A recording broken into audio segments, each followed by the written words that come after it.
מזמור לדוד. אדוני רואי לא אחסר, בנודה שירביצני, על מי מנוחות, על מי מנוחות ינעלני.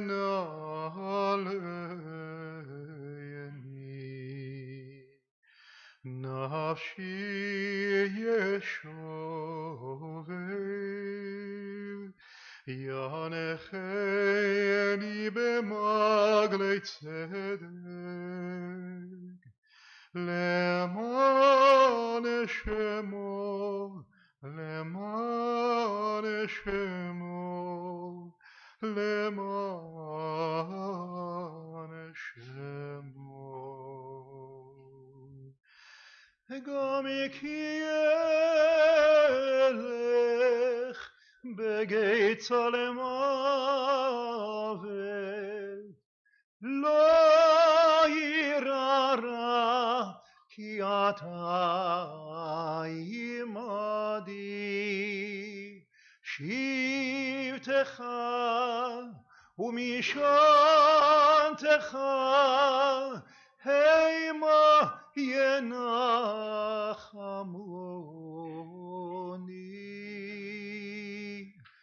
תערוך לפני שולחן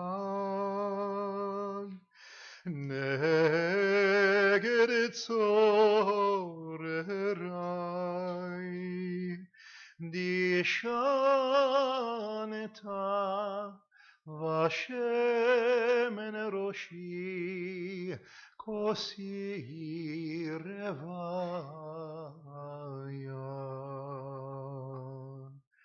אך טוב וחסד ירדפוני כל ימי חיי,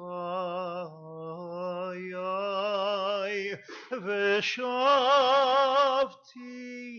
בבית אדוני לאורך ימים.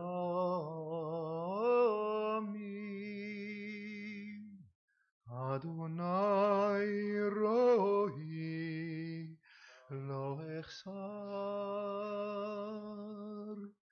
אדוני רואי לא אחסר.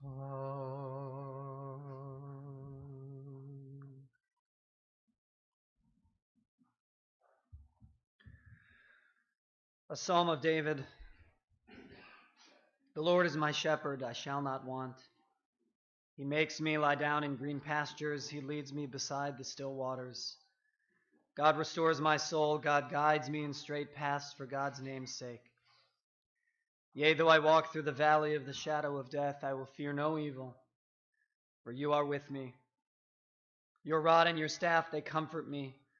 You prepare a table before me in the presence of my enemies. You have anointed my head with oil, my cup runs over.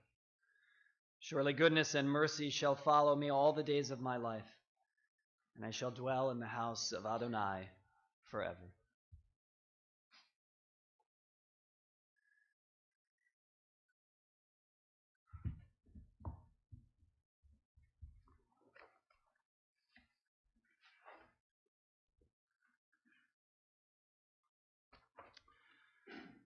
I begin with a prayer,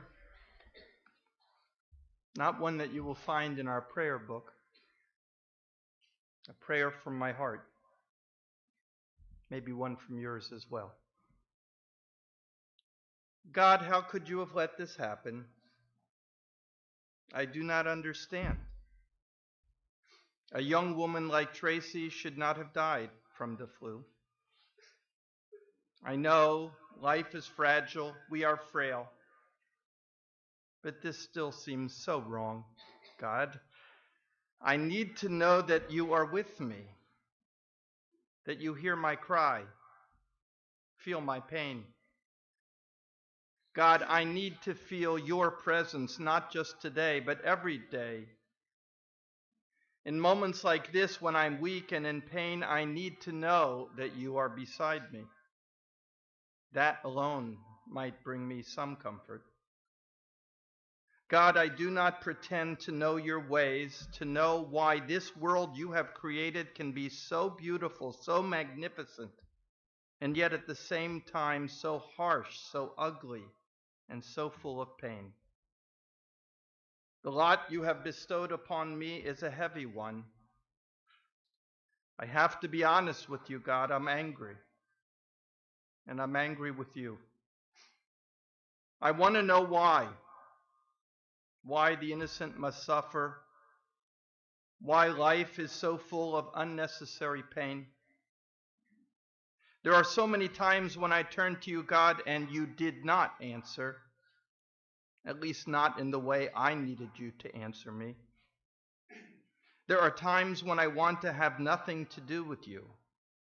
When to think of you brings nothing but confusion and ambivalence. And there are times, like now, when I seek to return to you, when I need to return to you. Because being far from you makes me feel so empty and alone. So God, watch over us and watch over Tracy's family. Forgive us for all that we have not been. Help us to appreciate all that we still have and to realize all we have to offer to those who are still here with us. Help us to find our way back to you so that we may never feel alone.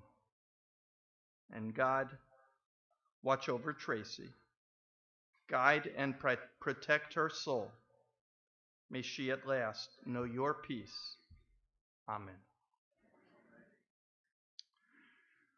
The thoughts of we who are here today are filled with recollections of Tracy Naviasky. We're gathered to mourn our loss. We are bound together by a bond of common sorrow. Our tears join us on the sad occasion of her death.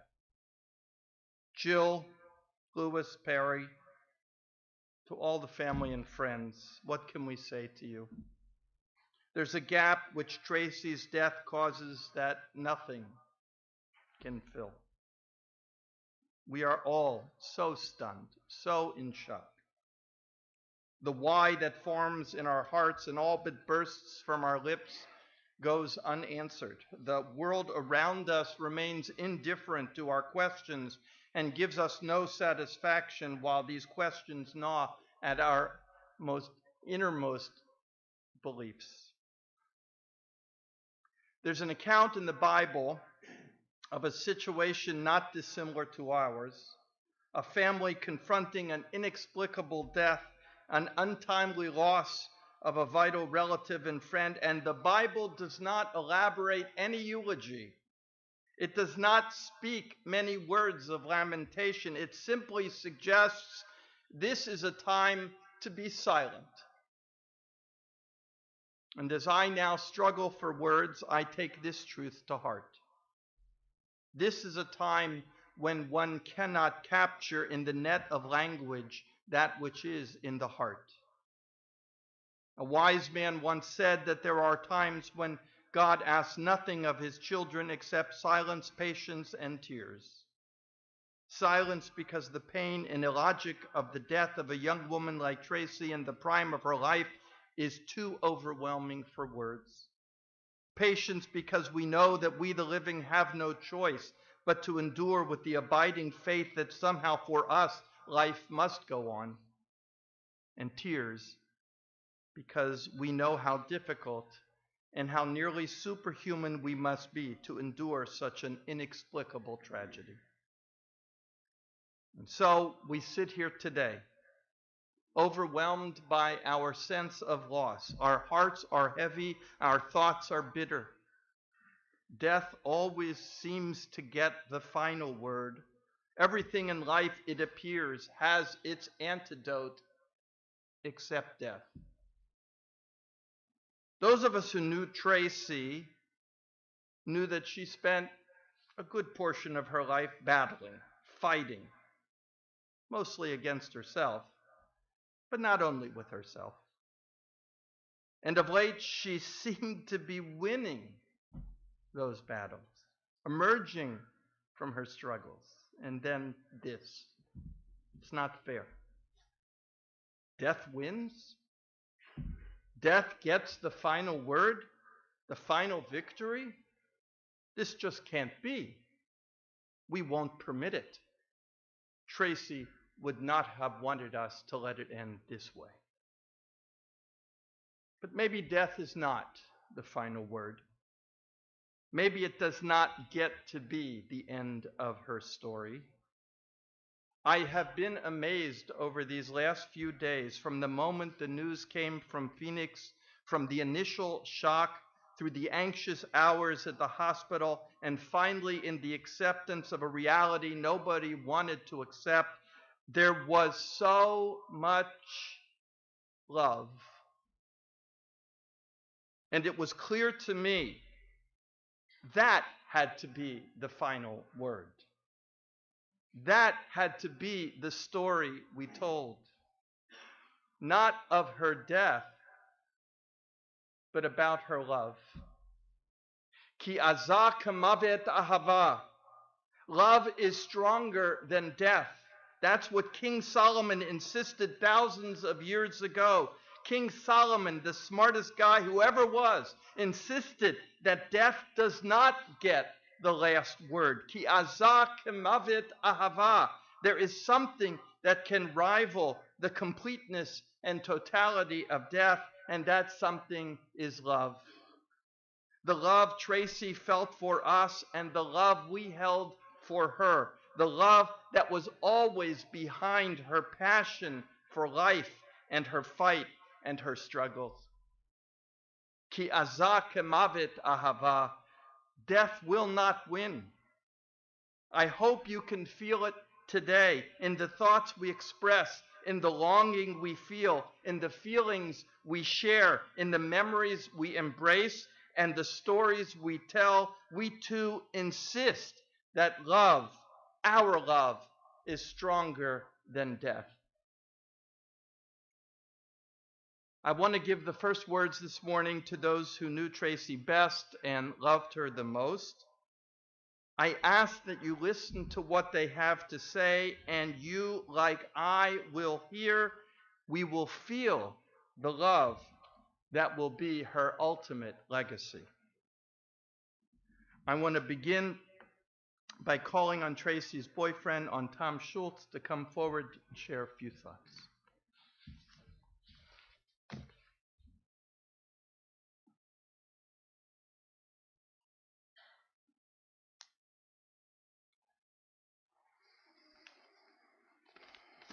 All right. Well, I'm Tom. I'm Tracy's boyfriend, and I love Tracy. I miss her, and I always will.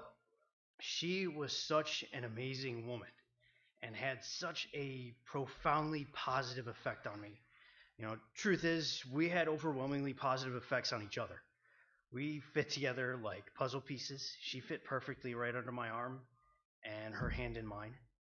I could feel her relax and let go of the day's stress when I held her close, and some days that was all either of us needed from each other. I absolutely loved her smile and her laugh. It was the best thing in the world to me. And she had the best hugs. They always comforted me and made me feel loved. And one of her favorite things to say about us was we were a team, and we really were.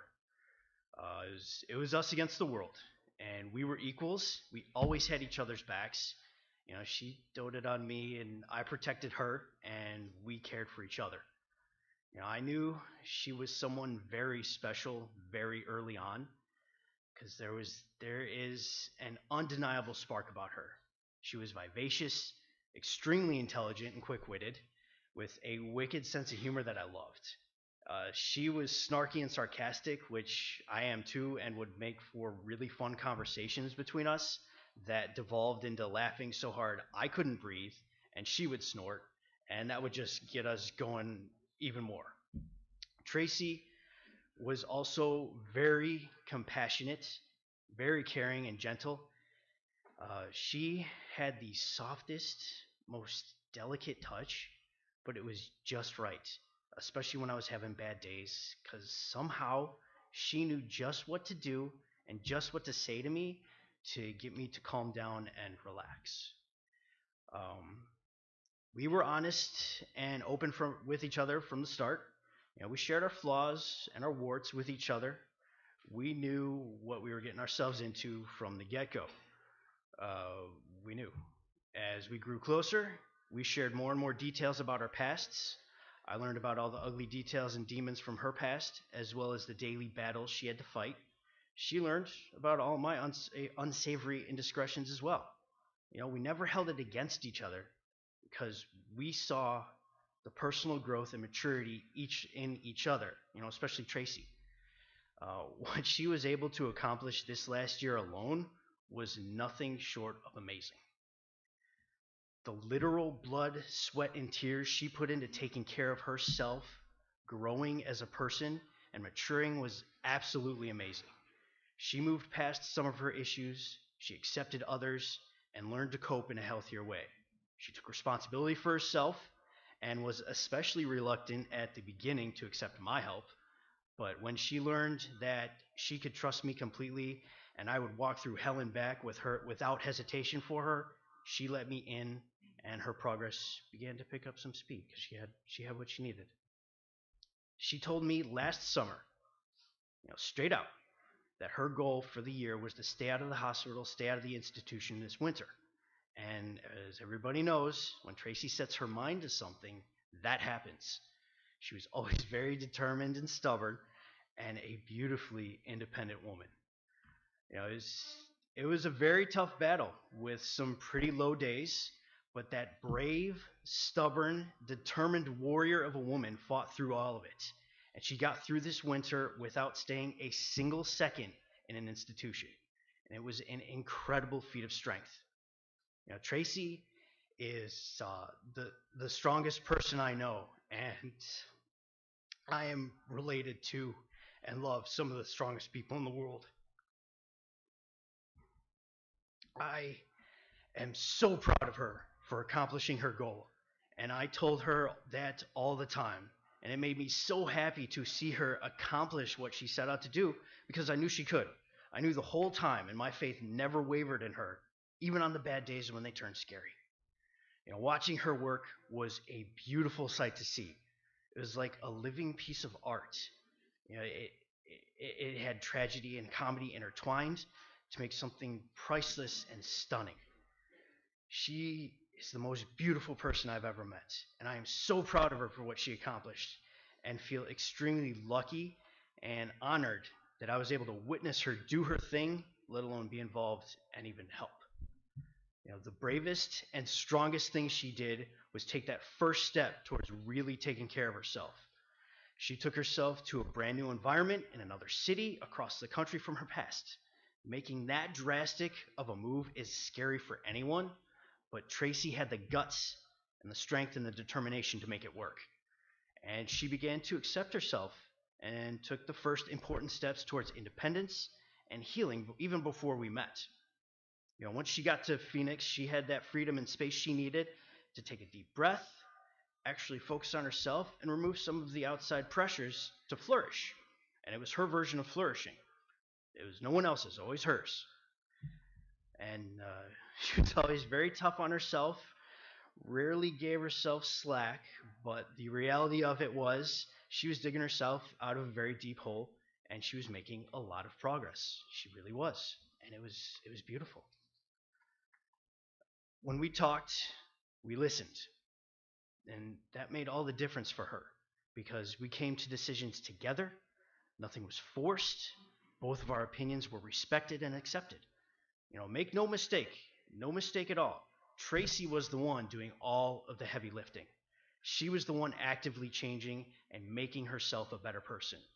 I just made sure she had the space and opportunity to do so, and I was lucky enough to evolve with her. And I saw a cartoon strip the other day that perfectly described us. love isn't the good days. It's not just the good days. It's the sick days, the grumpy days, and the bad days too. And we were there for each other on all kinds of days, even through her rough patches and her daily battles. Tracy still had an immeasurable capacity to care for me, even when completely drained. Short story, back in November, she was in a pretty deep hole with depression. She invited me over to hang out and told me to bring flashcards so I could study for one of my certifications. It was important to her that I study and succeed. And I get over to her place. She's visibly exhausted, laying on the couch.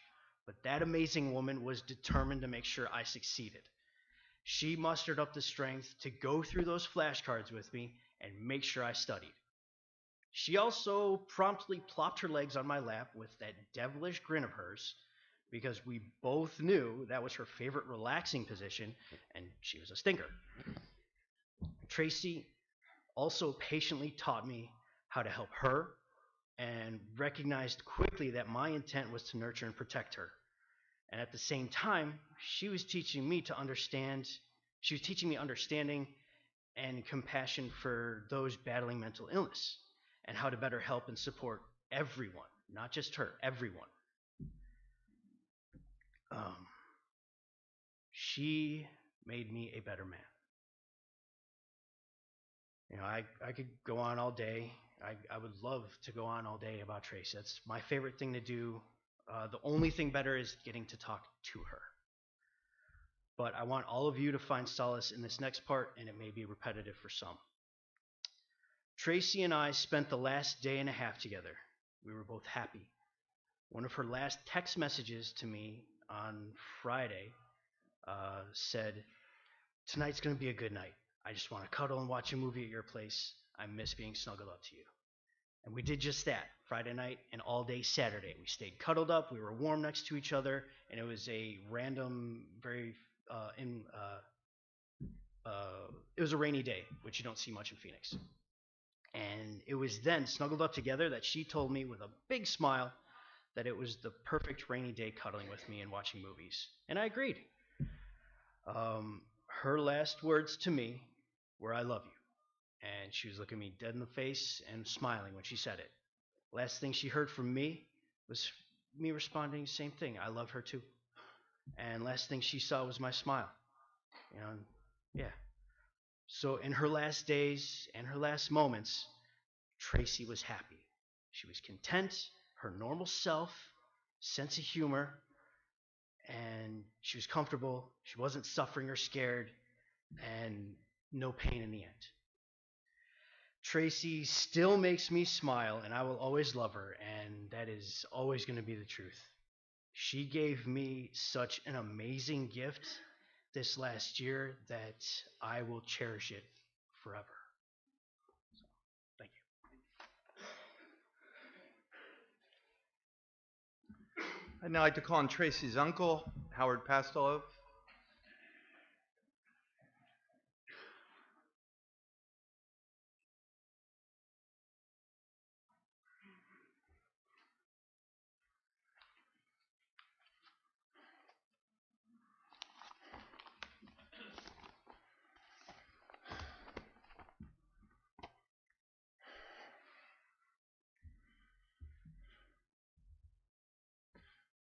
Tom, thank you.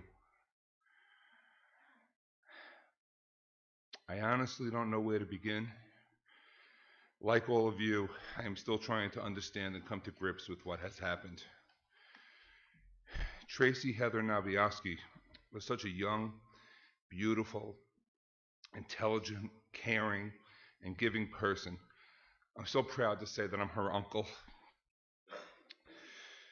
The rabbi from my synagogue always used to say at a time like this that this is a time to honor and celebrate a person's life. Even though Tracy's life was only for 31 years, I and a lot of us here have shared many, many happy times with Tracy and Jill and Louis and Perry together. And I'd like to share some of those memories and stories of our family times together with you. First, for those who don't know, we have a big family. and that family gets together quite often.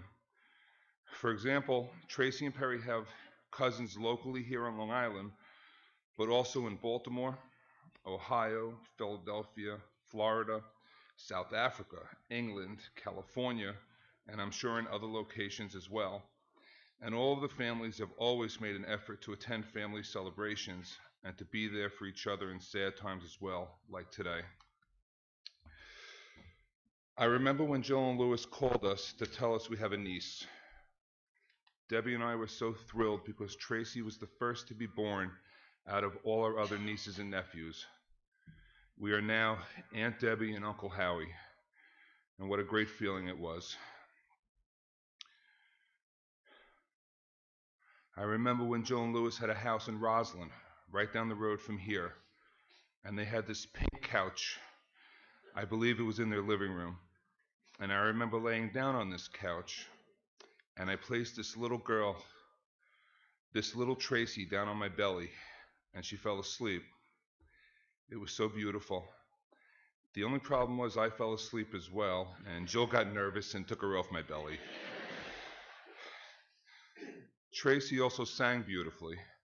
I remember at a family dinner at their house, she sang a song called "Let's Hear It for the Boys" from the Footloose movie. I was blown away. She was not shy. She belted it right out for everyone to hear. When Tracy, Perry, Alyssa, and Haley were younger, and for many years as they all grew up, we would meet Poppy Gordon and Grandma Rita at Vincent's for pizza on the weekend. It was always a great time together.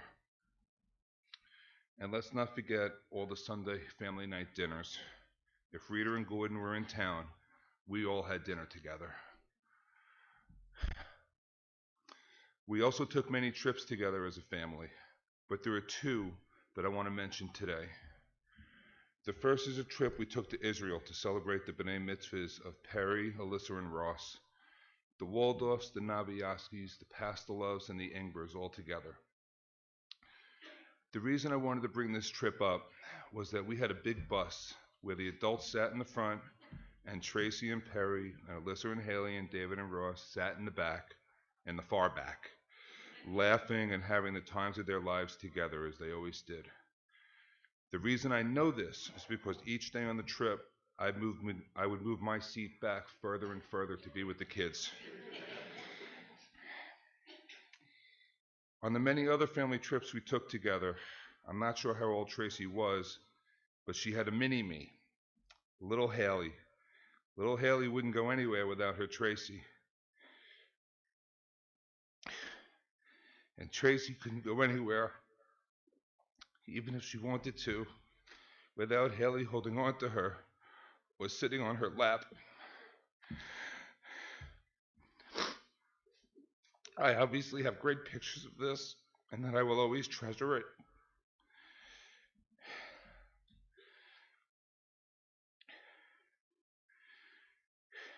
Recently, at the wedding of Ross and Alyssa Ingber, Tracy came back to New York to the wedding, and that's when we met Tom, her boyfriend. At the wedding, I had a chance to talk with Tracy and Tom outside by a fire pit, and I saw such peace and happiness and joy and calm and love in Tracy, and that was so wonderful to see. Tom, you brought that love and happiness into her life, and for that we will always be so grateful. And I'm so sorry with what's happened. Excuse me.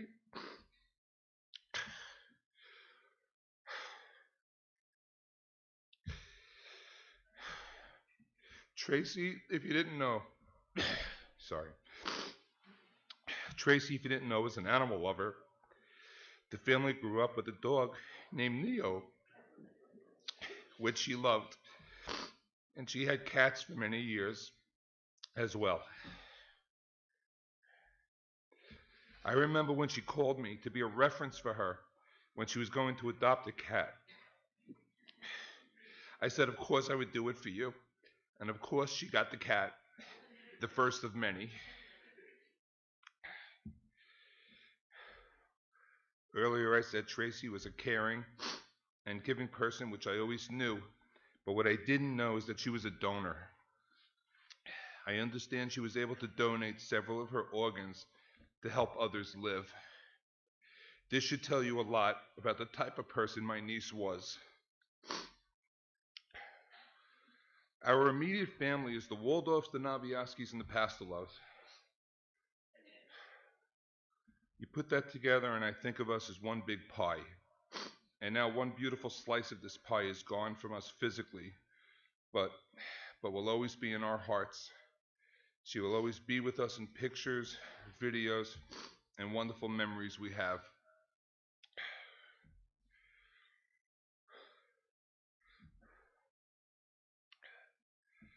Tracy, we will always love you and think of you with your big, beautiful smile. And that's how I will always remember you. I love you. Thank you.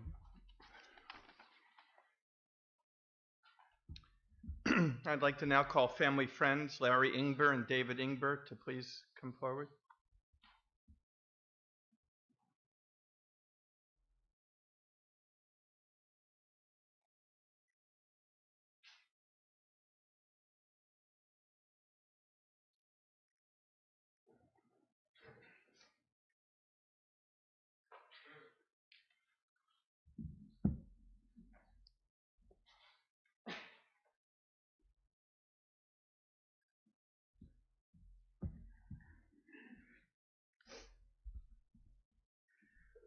Meeting Tracy was not very memorable for me. I honestly don't have the slightest recollection of it. It wasn't that it was boring or dull, or that this is gonna go well, or that I don't know exactly what it was or what we did. It was, however, March of 1989. I was 2 months old. Tracy was 3 months old. At a Mommy and Me class with my mom and Aunt Jill in Jericho.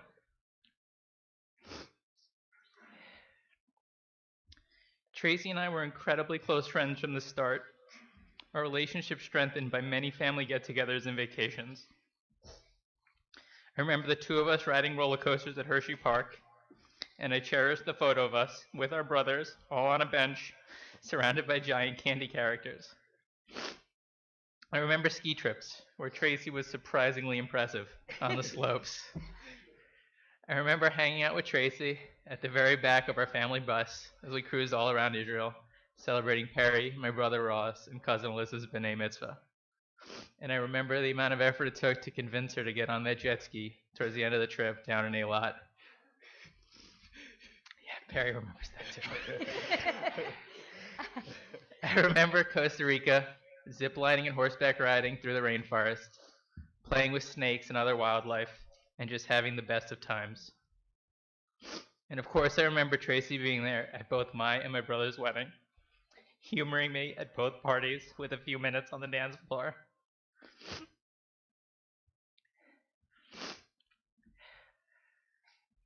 I don't think many preteen and teenagers look forward to the Jewish holidays as much as Tracy and myself.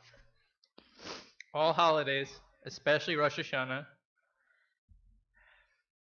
meant being together, enjoying an extended family meal around a table set for 40 people, nice and intimate, sitting behind the place cards you made so many years ago with those crazy scissors.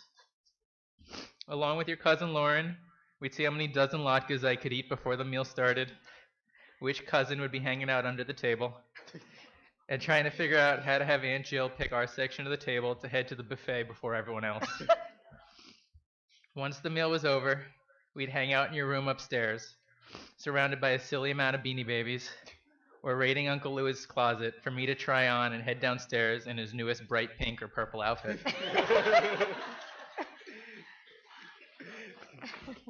And as you just heard, the night wouldn't be complete without your rousing rendition of Let's Hear It for the Boys. All that said, things weren't always rainbows and butterflies. Times for you were sometimes challenging, but your parents, family, and I always believed in you. No matter the situation, no matter the time of day, you knew if you called, I'd answer. It didn't matter if it was 3 a.m. on a Tuesday or right in the middle of a vacation. If my phone rang and your name was on the screen, nothing else mattered, and I was picking it up. Some calls lasted 5 minutes, others lasted 5 hours. But two things happened towards the end of every call, even the dark and scary ones. Regardless of what was going on, first you'd always ask how my wife Melissa was doing.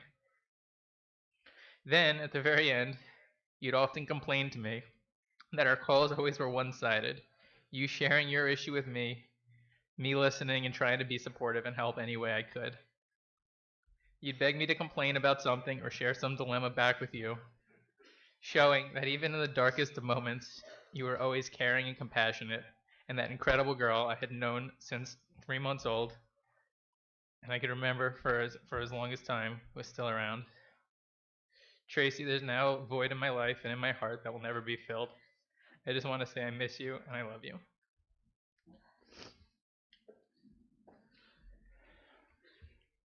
It is with a heavy heart that we stand here today to mourn the loss of my niece, Tracy.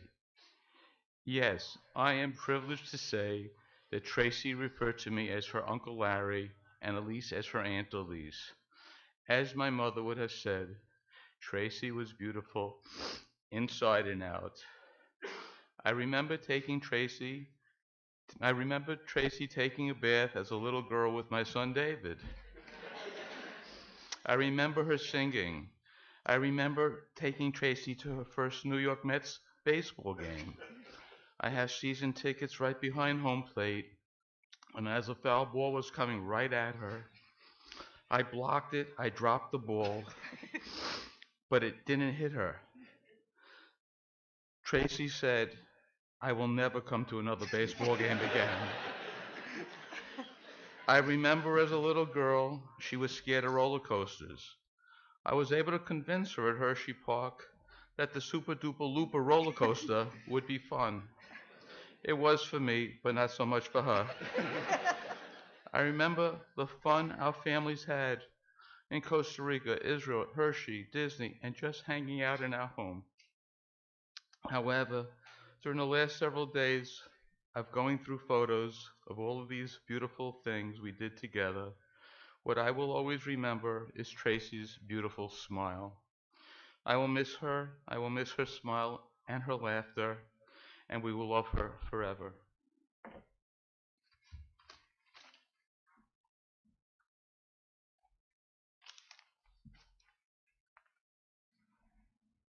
Now, if they can, I'd like to call Jill and Louis to come forward with Louis's brother, Larry.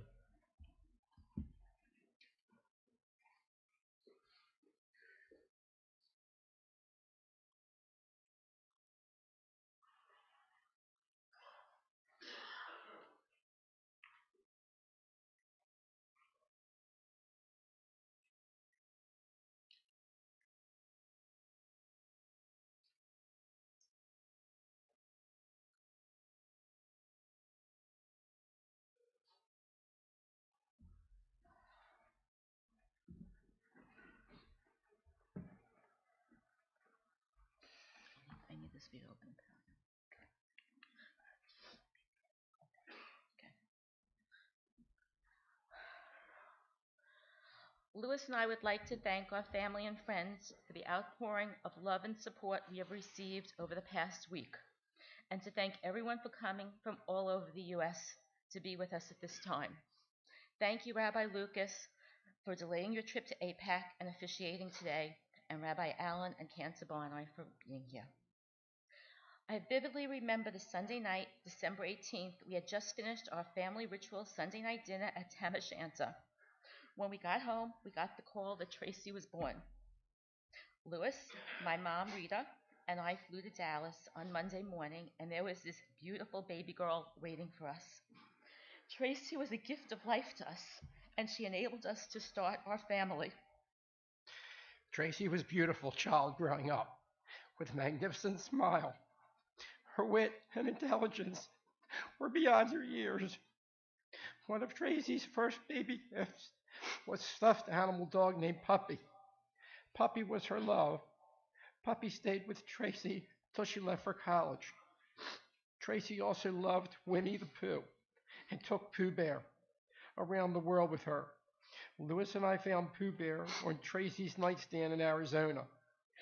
Puppy and Pooh Bear are with Tracy today and will help keep her peaceful. When Tracy wanted something, she was relentless, and she had no choice but to succumb. We then rescued her first real love, Neo. He was her best friend dog and gave her unending happiness. Neo's ashes will be joining Tracy today. Tracy loved animals. At one point in time, she wanted to be a veterinarian. I remember at her 16th birthday sleepover party, someone found a little white mouse in the back storage area. He was still alive. All Lewis and I wanted to do was get it out of the house and find out if the mouse still had family around. Tracy was so upset that she finally agreed to let us free the mouse outside the house, but kept saying he was going to freeze. Tracy interned at the Animal Medical Center in New York City when she was 16 and traveled back and forth to the city by train herself. As a child, she had insatiable curiosity. She loved to read and loved the arts. She would stay up all hours reading and loved to read the dictionary, as well as the following series: Thoroughbred Horse, Nancy Drew, and Harry Potter. Some kids begged to watch TV. Tracy begged to be able to finish a book or get the newest in the series before it came out. We remember a late-night run to Barnes & Noble, standing online for hours just so she can get a new Harry Potter book. Some of our fond memories included our many family trips. On a trip to Paris, London, Amsterdam, and Brussels with several families that are here today. Not only did we almost set a houseboat on fire, but Tracy got sick, throwing up all over Jill. We all thought Tracy got sick from the beer at the Heineken factory, but little did we know she had the flu, and it went throughout the group. Our time in South Africa was special, from going to a shanty where they told us a story or when we went on a safari. She was in awe. Yes, as we mentioned, Tracy loved animals but not bugs. While in Zimbabwe, we stayed in a hotel that only had one wall. As it turns out, the termite flying insects were swarming that night. Tracy and Perry didn't want to sleep alone, and all four of us slept together in one bed under one big net. Tracy had a very convincing way. Once on a trip back from Europe alone, she was in coach, and when she was the first one off the plane, we were perplexed. How was she the first one off? She proceeded to inform us that the male flight attendant thought she was cute and moved her to first class, offering her all she could drink. When the kids were little, we made many road trips to Baltimore to visit Lewis's side of the family. Tracy loved visiting her family there and was always fascinated by the expansive cornfields and chocolate snowballs. As a family, we did many trips with her New York grandparents, Aunt Debbie and Uncle Howie, and cousins Haley and Alyssa. The Bahamas and swimming with the dolphins was truly special. Florida Thanksgiving was a given. Tracy loved to ski. We look back now and laugh about the time Tracy and her cousin Lauren got lost on a mountain. They decided ski school was not for them and to venture out on their own. When Perry was born, she was so happy to have a brother. She thought Perry was her little toy. Growing up, she had a special love for Perry, and in many cases thought she was the parent. Perry, please know that Tracy always loved you and would always ask about you. She admired and respected your determination and dedication to all you've accomplished. She knew when you wanted to do something, you did it. Tracy was at her happiest and at peace when she moved to Scottsdale. She told us the desert offered her peace and tranquility, as well as a slower pace than New York. Tracy loved her foods, hot and spiced and sweet with sugar. Just prior to Tracy's passing, the last thing she ate was cookie dough ice cream with brownies from Cold Stone. We take comfort in knowing she was enjoying her last meal. Today would have been Tracy and Tom's first anniversary. Tom was an incredible gift to Tracy. He led her on a path to happiness and helped her in her recovery. She told us she loved him so much she could see them getting married. She was looking forward to a bright future, which was a first for her. We are so thankful that Tom was with her when she got sick.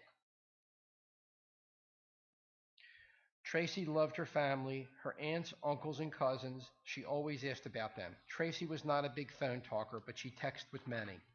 Last month, Tracy and Tom went to Florida to see Tracy's grandparents, Rita and Gordon. She said she wanted to see Poppy and Grandma before anything happened to them. Who knew it would be Tracy's leaving us first? Tracy was so happy she went, and she said that they had a great time. In fact, Gordon told us how great Tracy looked and was such a pleasure, and Rita took her for a haircut. Last Sunday, Lewis was supposed to go to Scottsdale for business and was so looking forward to taking Tracy and Tom for dinner. In fact, Tom told us they looked at a menu so they knew what they would want to eat. Jill was supposed to go visit Tracy in March, and they were planning to go to Sedona. Who knows what life brings? For those of you that did not know, Tracy had a beautiful voice. In fact, she was a member of New York State NYSSMA. Anyway, Tracy sang at her bat mitzvah. Not only do we want you to remember her voice, but please listen to the words, which have a very special meaning today.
Jill's last text with Tracy was at 8 p.m. on Saturday night. Jill got into an Uber and heard a song called Let's Hear It for the Boys. The text went like this. Jill wrote, "How are you doing? Just heard Let's Hear It for the Boys on the radio and thought of you. Love you." And Tracy replied, "That's funny. Haven't heard that in a while. Tom and I are out right now. I'll talk to you later." Who knew there would not be a later? Tracy is our princess. She knew how to push our buttons, but what child doesn't? Tracy always embraced a challenge. She was a fighter till the end. Over the past 10 years, Tracy was afflicted with mental illness and alcohol addiction. Our battle to help her was exhaustive, and Tracy tried to fight the demons that afflicted her. As many of you know, it was a huge struggle. Her inner strength was so strong, it allowed her to survive through the worst of those times, and in her fighting way, she was doing great. Tracy was a registered organ donor. This act of kindness and compassion helps give life to another person. Tracy had a very soft, kind side to her. Tracy's liver, kidney, lungs, and heart valves were harvested and will live on through several lucky people. Here again, Perry tried to make a direct donation possible for someone in New York, but unfortunately the match didn't work. Our children are so selfless. We are so proud of both our children. Our Tracy is gone. How can we move on? Our memories are here, are very much alive. Her smile will always be with us. Please tell your loved ones you love them and hug your children tight. 31 years is too short to be on this earth, but we remain thankful for her years. You came into this world on a Sunday, and you leave us on a Sunday. It also happens to be my grandmother Pauline's yahrzeit, so all we can hope for is that she's with my grandmother. Tracy, we love you, and may God help you. Rest in peace. You will always be our princess, and as the song says, we will never let you go. Love, Mom, Dad, and Perry.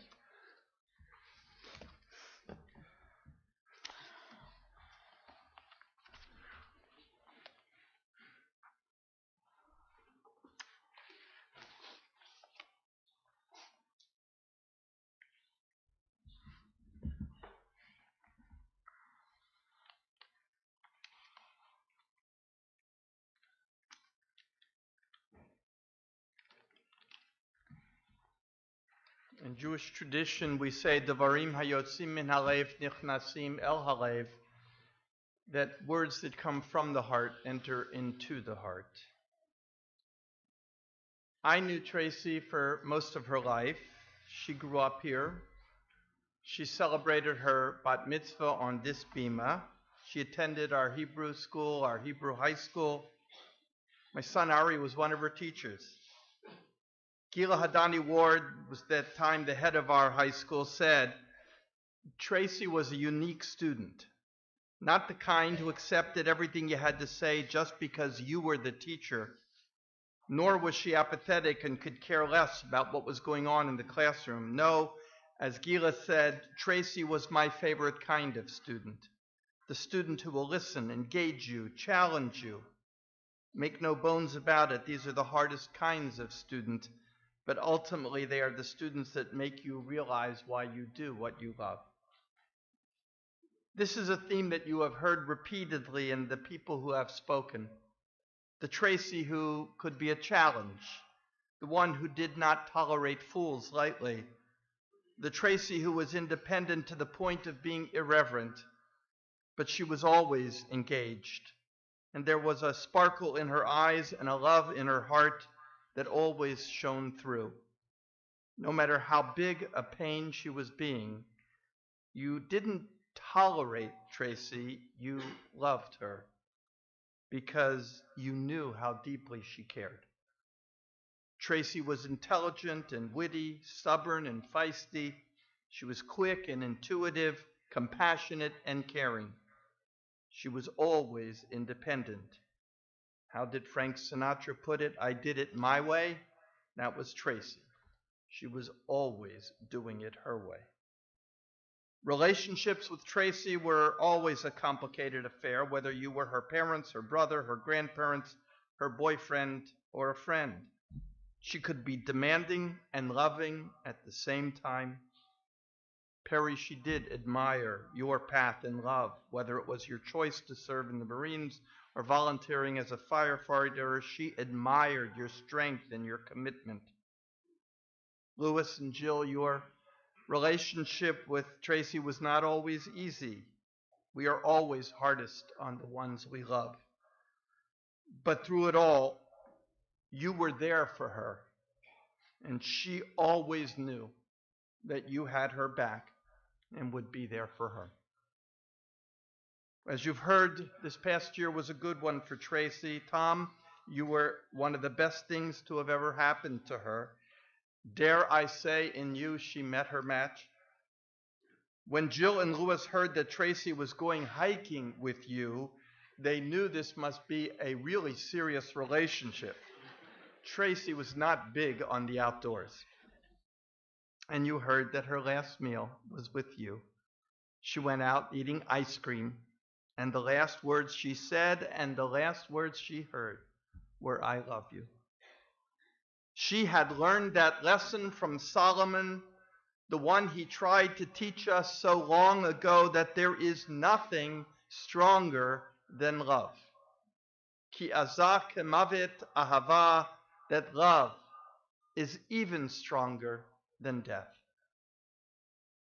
This should not have been the final chapter in Tracy's story. She had so much yet to do, so much life yet to live, so many places to go, so many things to do. We should not be here mourning her death.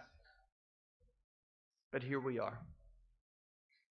What did that wise man say, the one I quoted at the outset? Sometimes all God asks of you is silence, patience, and tears. Look at all the people who have come here today. Tracy, we come out of love for you. We have come to do, Louis and Jill, Perry, what we can to ease your pain. There are those who will mean well and speak of God's love. They will tell you how everything is part of God's plan. There are those who will counsel you to take comfort in what you do have. And maybe some days those words will bring you comfort. Maybe someday they will have meaning, but not today. Today we are here to share your pain. Today we stand with you. We have many questions and few answers. We pray that your faith in God will see you through this moment, and that Tracy's soul will find peace tachat kanfei hashchina, under the wings of God's protecting love. Her life ends, but her message continues. Her example survives. Her influence endures. O God, who dost bring thy children out of the darkness and the shadow of death, we thank thee for the life of Tracy Naviasky, in whose friendship we were blessed, by whose understanding we were guided, and in whose tenderness we were healed. May the sureness of her nearness to us banish loneliness from our hearts, and the sureness of her nearness to thee, O God, quiet our anxious spirit. Be with those who most poignantly and most painfully feel the pangs of this hour, with her parents, with Jill and Louis, with her brother Perry, with her grandparents Rita and Gordon Waldorf. And may she now rest in the loving protection of her grandparents Rona Scott, Marilyn, and Gilbert Naviasky. May their memory be a blessing. We're with aunts and uncles, with cousins, and with Tom, with all the family and friends. Strengthen their hearts, guide and direct their lives. Help them to know that deeper than the pains, the frustration, and even the mystery of death are your everlasting arms of love and mercy. Grant them steadfastness of purpose, faith in thee, and courage to face life. Give them the wisdom to say with understanding the ancient words of submission and resignation, perhaps the wisest words that could be said at an hour such as this. Adonai natan ba'adonai lakach, Yehi Shem Adonai mevarach. Lord, you have given, and now you have called unto yourself. We praise thee, O God, for the courage to make our broken hearts an altar before which we may acknowledge thy sovereignty and love. May thy name be praised now and forevermore. And let us say, Amen. Would you please rise for the memorial prayer?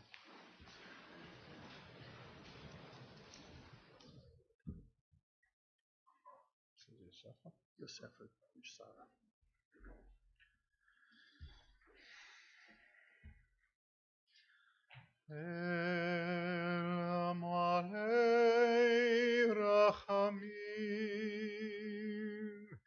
Shochen Bamromim Hamtzei Menucha Nechona Tachat Kanefei Ashechina B'malot kedoshim utehorim kezor harakiyam mashirim lenishemot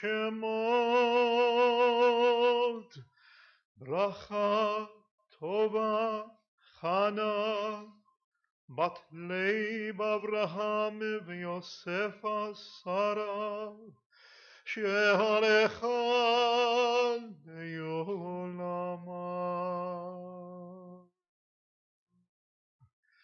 בעבור שאנו מתפללים ביד הזכרת נשמתה בגן עדן תהי מנוחתה. לכן בעל הרחמים הסתירך בסתר כנפיך לעולמים, וצרור בצורה חיים את נשמתה. אדוני הוא נחלתה, ותנוח בשלום על משכבה. ונאמר Amen.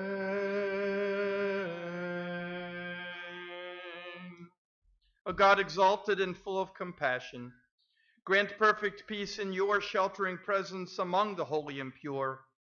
To the soul of Bracha Tova Chana Badlev Avraham Yosef Sarah, to the soul of Tracy Naviasky who has gone to her eternal home. Master of mercy, we beseech you, remember all the worthy and the righteous deeds she performed in the land of the living. May her soul be bound up in the bond of life. The Lord is her portion. May she now rest in peace. And let us say, Amen. Interment will be immediately following in the Mount Hebron cemetery, following which the family will be sitting Shiva at 5 Claridge Circle, that's in Gracewood, here in Roslyn. They will be there today from 2 to 9, Monday and Tuesday from 12 to 3 and 7 to 9. And there will be services tonight, tomorrow, and Tuesday at 8 p.m. At this time, I'd like to invite the following to come forward to serve as pallbearers: Larry Collins, Andrew Collins, Warren Naviasky, Josh Naviasky, Howard Pastelov, Stephen Goldstein, Saul Hirschhorn, Larry Ingber, Ross Ingber, and David Ingber.